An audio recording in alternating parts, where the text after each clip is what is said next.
There used to be a time when complaining about your boss or slagging off your partner was limited to telling your mates down the pub. Or talking behind somebody's back was done over a wee cheeky phone call. What? No way. Seriously? But now things have changed, and with the evolution of man comes exciting new technologies. So why do we now prefer using the World Wide Web rather than using our own mouths?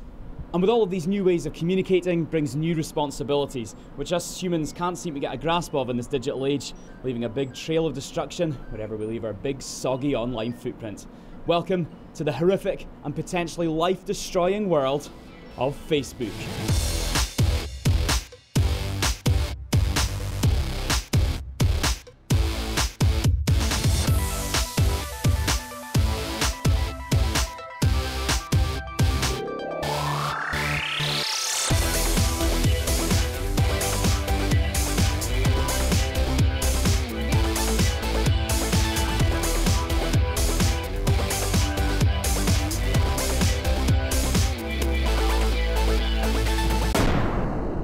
In just 6 years, Facebook has attracted over 500 million users, giving you the chance to display every single minuscule fact of your lives, as if your so-called 1,852 friends really give a crap.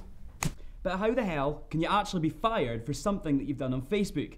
Surely Facebook's a nice happy place filled with lols and face tagging and things. Well, you're wrong, as Dr. Mariam Hardy and I are about to deduce.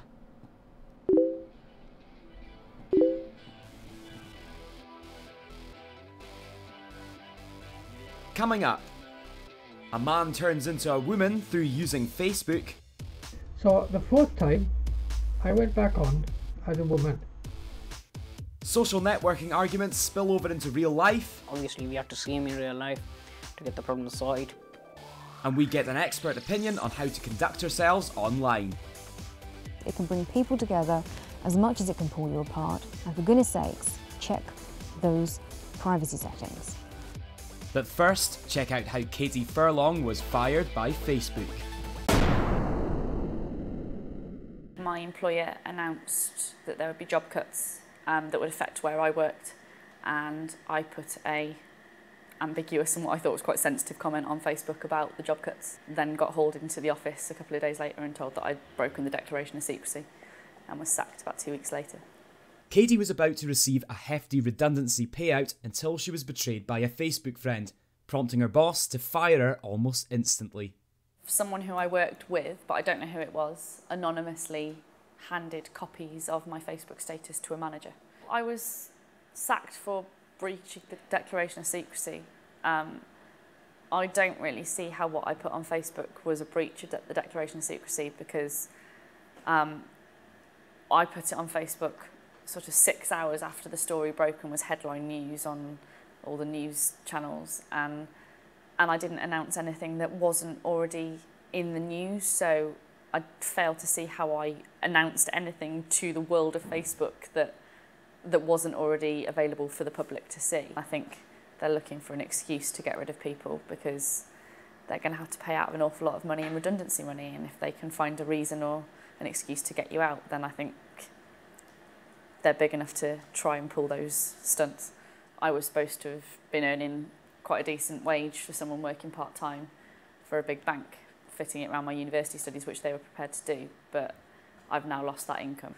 I have it as a deposit for a house or something like that, and you know, that's a big chunk of money that I'm now not getting. Facebook, it says on Facebook what's on your mind, that's what your status is. And yeah, the fact that I'm going to lose my job would be on my mind. And I didn't put anything on there that wasn't already known about. Katie feels that she's been unfairly treated and will be taking the matter further to an employment tribunal. You could get really technical and say it's a human rights thing, because you are entitled to your own, you're entitled to a private life. And what right has an employer got to use what you say in your private life in your own time against you? Facebook and employment is quite a controversial subject at the moment, and I think you should take advantage of what avenues you have at your disposal. So if you feel you've been wrongly dismissed because of what you've been put on Facebook, go down the tribunal route, because at the end of the day it doesn't cost you anything. You're entitled to do that, and you should take full advantage of that, because I am. I think the case of Katie Furlong is very interesting. She worked for the financial sector, And she updated on her Facebook page that she was going to be receiving redundancy compensation because there was going to be a whole series of sackings. Because she works in the financial sector, and this sector is very hot on keeping, you know, staff disclaimers, privacy, and those kinds of issues, very protective. She's ultimately being, well, not going to receive her compensation from that particular organisation. And if you want my personal opinion on it, rightly so. She'd sign a disclaimer that she wouldn't mention this company on any part of the internet, and she did.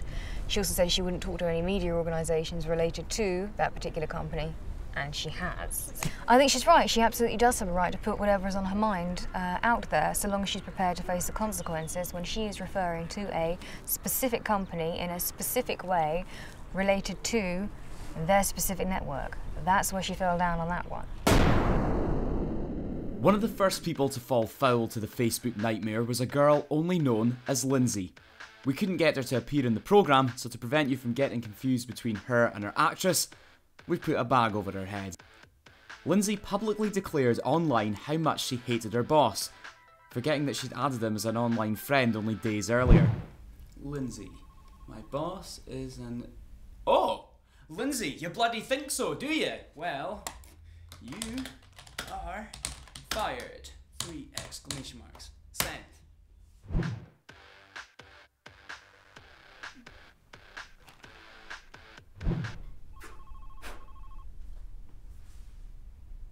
And with all of the privacy on her online profile, she might as well have gone out to a busy street in real life and done this. Excuse me everyone. I kind of hate my job and think my boss is an idiot. That's all. Cheers. Despite Lindsay's Facebook fail gaining worldwide publicity, she actually managed to keep herself fairly well hidden from most media sources, including ourselves. Unlike Clive Worth, who wanted to remain very well known indeed. It's been over a year now since I was banned from Facebook, and they claimed because I was dating women on there.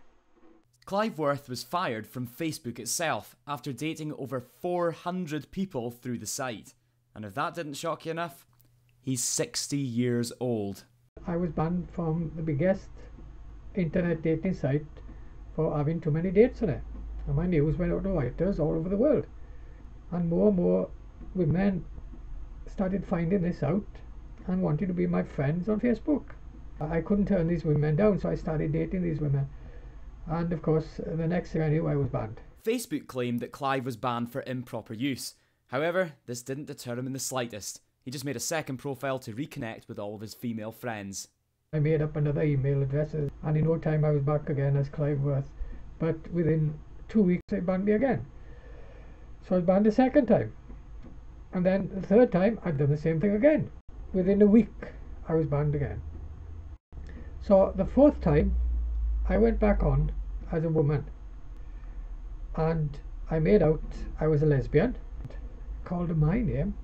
But again, Facebook found out and I was banned again. So I was banned 4 times. Clive isn't giving up, and he'll continue to date women through the social network, whether Facebook likes it or not. Who knows who he'll come back as next time. I'm back again, as a woman again. And this time as Jane Ragg. But what I've done this time, different to last time, you see, is I've taken on board more men friends, and I seem to have got away with it so far, but I got a feeling I'll be banned again. The thing that does make me mad about Facebook is the way Facebook banned me. You know, just closed my account, and I couldn't let these women and my friends and family know what happened. I couldn't explain to them on Facebook. They never gave me a chance to explain. They just banned me because they're such a powerful organisation. You see, they're so powerful, they can do what they want and get away with it. We conducted a short survey about how you use Facebook. Shockingly, around 60% of you admitted to uploading content that could be deemed as inappropriate, even when colleagues, teachers, or bosses are friends on your profile. No wonder Facebook's ruining your life. Facebook can often affect your Facebook can often affect your real life more than just... Guys, do you mind? As funny as this may seem to you, Facebook can often affect your real life more than just your employment, with very serious consequences indeed. I added my cousin on my profile. I'd actually been seeing her for about 2 years. Atif and his cousin were getting along fine until an unexpected message blew them apart, straining the relationship they once had. This guy basically sent me a message out of the blue saying, why have you got this girl added on your profile? I sent him a mail saying that she's my cousin and why have you got her added on your profile and why are you sending me messages out of the blue? I don't know you. Atif responded to the messages using the same language as a mysterious stranger. Unfortunately for him, this person took the argument to a more extreme level. He'd got me blocked somehow. I think he reported me or something. I wasn't even allowed to access my account. It was all disabled. They did not just suspend it for a few days. They basically just blocked me completely dead. And then I'd lost contact with the girl. It seemed like the stranger had won the argument, but Atif wasn't going to let that happen. Finding out where this person lived, he turned up on his doorstep to set things straight. Obviously, we had to see him in real life to get the problem sorted. And so my big brother and my uncle, right, we found this guy and we spoke to him, we had word. It was very uncomfortable.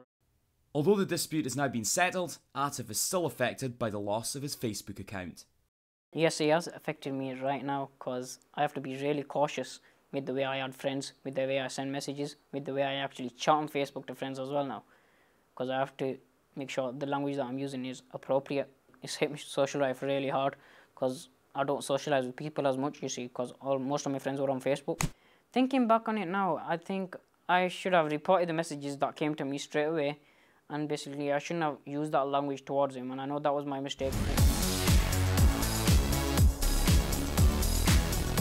This is an interesting case because what it is an example of is bringing together previously unknown people within a social and real-life context. So what we're dealing with here at the heart of this is a particular personality type, I would suggest, that has predilection perhaps to violent behaviour. And this particular case was over a potential relationship with a cousin.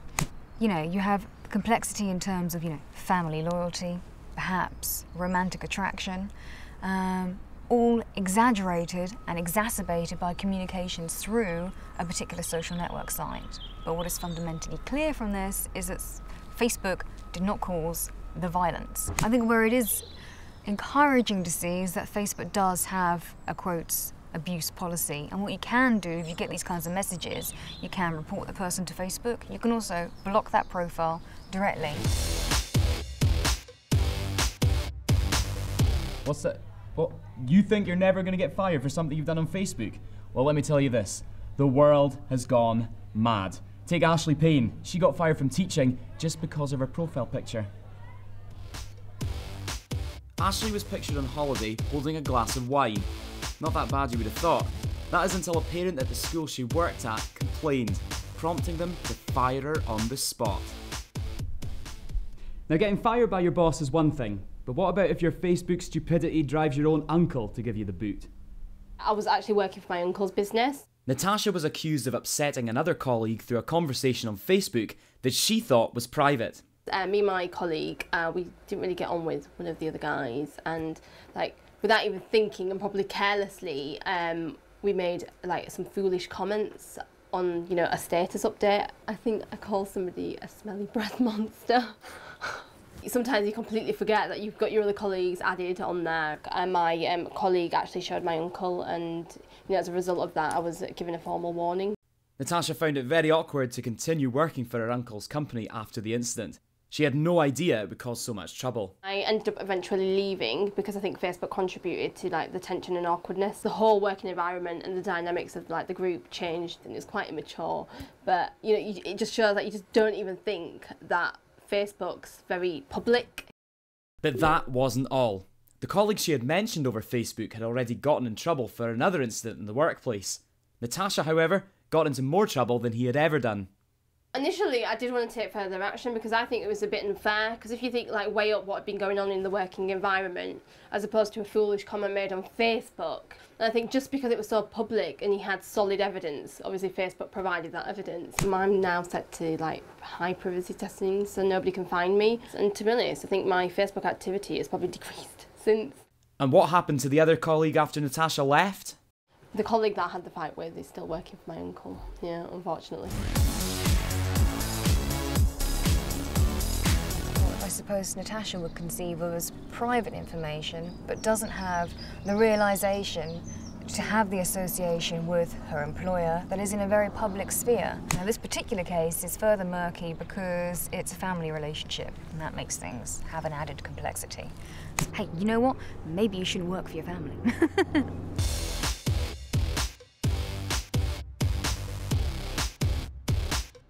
So we're becoming a nation obsessed with Facebook. Our online world is merging with the real world, so they now appear as one. Can any of our secrets remain safe? A girl named Sydney recently posted on her profile that she had a miscarriage.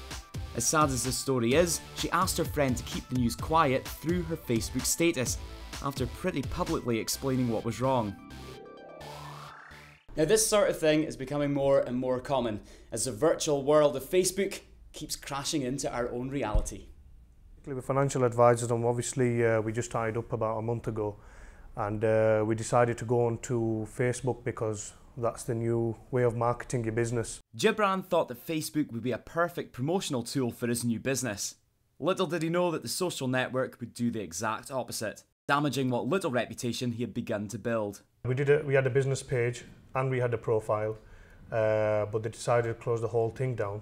And the reply we got was because we added too many people. We didn't see any complaints, we didn't see any alerts or warnings through email to say that that's what we've been doing. We're a proper registered business, everything company registered. So it was all linked with Google and everything, so they could have checked that at any time. I was adding about 10 people a week, but that wasn't fast. I mean, I was only picking out the people that I know that were in the financial industry to get the word of mouth around. But that has affected our business quite a lot. The reason being is because at the time when we was on Facebook, we was getting inquiries about what we do. We had a few customers ring up because our telephone number was on there. But ever since it's been closed, I mean, there is no way of marketing because everybody's on Facebook. We had a good image when we were on there, and now it could be because we're not a good image there anymore. Facebook had the power to obviously change our image, and that's the fact that I don't like. Gibran has tried everything in his power to prove to Facebook that they were in the wrong. He thinks that maybe Facebook are trying to take money from his business before he's allowed back on. Well, what I did is they sent an email through so I can appeal against the decision made. I appealed against it, but no outcome. I mean, within about 24 hours, they replied back saying the appeal has not gone through. It could be that because we're not paying them and we're not sponsored links, that could be the reason. But obviously, they're not highlighting that when they email us or give us any warning, so it could be. And if they had told me, get some sponsored links and, follow this procedure, we wouldn't mind doing that. After going through the experience of my business, I stopped using it as a personal thing as well because I didn't see the point, to be honest with you. I thought if my business can't be on there, I shouldn't be on there. I didn't like the kind of the way they treated our business. There's many businesses that have got thousands of people added. I was only talking about hundreds. They got the power to have everybody in the world on there. That includes businesses, people. That's become a social life for everyone. If it weren't for the businesses, Facebook won't be making their money. The sponsored links, they wouldn't be making none of them. So I think they should reconsider it for the businesses, try contacting them, telling them what's the right way and the wrong way of doing things. So we're going to adapt to the way they want it, not just take them off for no reason, not give them any reasons, just penalise them and leave the business thinking why. I think we want to blame Facebook because it's very easy to do that. It's quite interesting what happens in terms of the terms and conditions, which nobody reads when you sign up to these things. But ultimately what it says is, when you put information onto Facebook and you sign up for an account, that's it, you're selling your soul. Like, they have ownership of all that information. They do not have responsibility to protect your identity or anything that happens on Facebook. So are we not allowed to say anything publicly over the internet anymore? It's looking like we've become a nation too afraid to express our opinion or embarrassing moments to the world.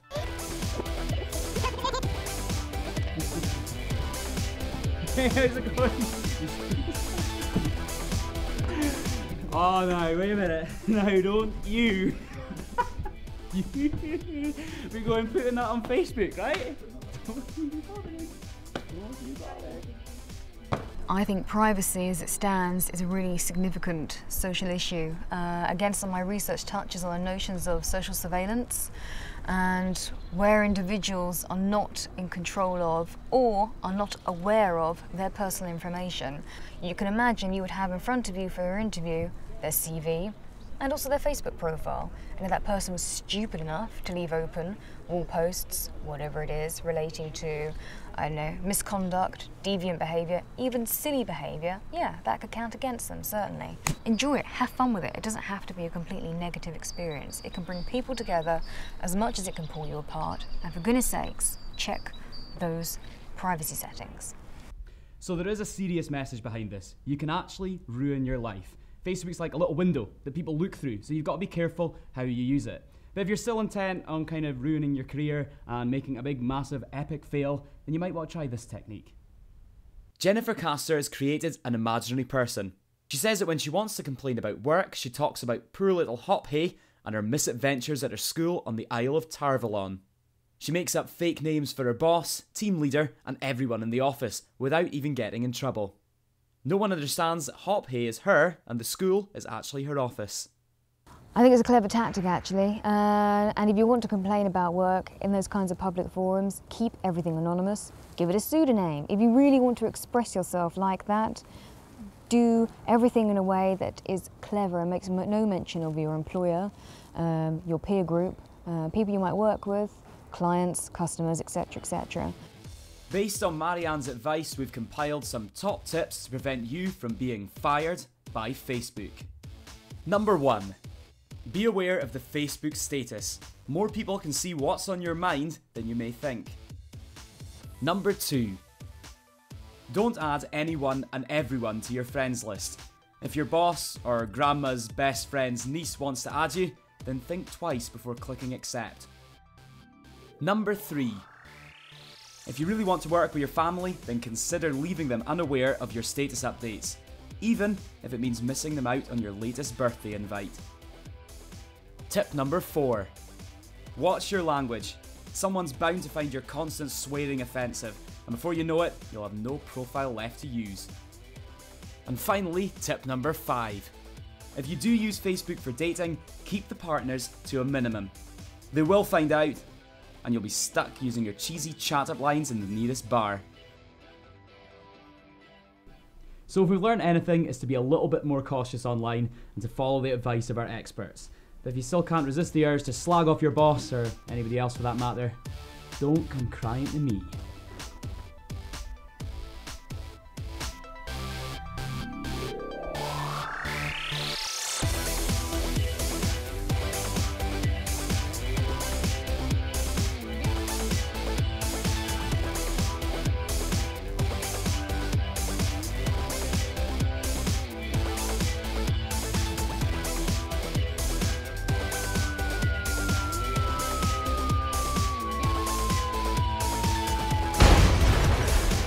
Technology.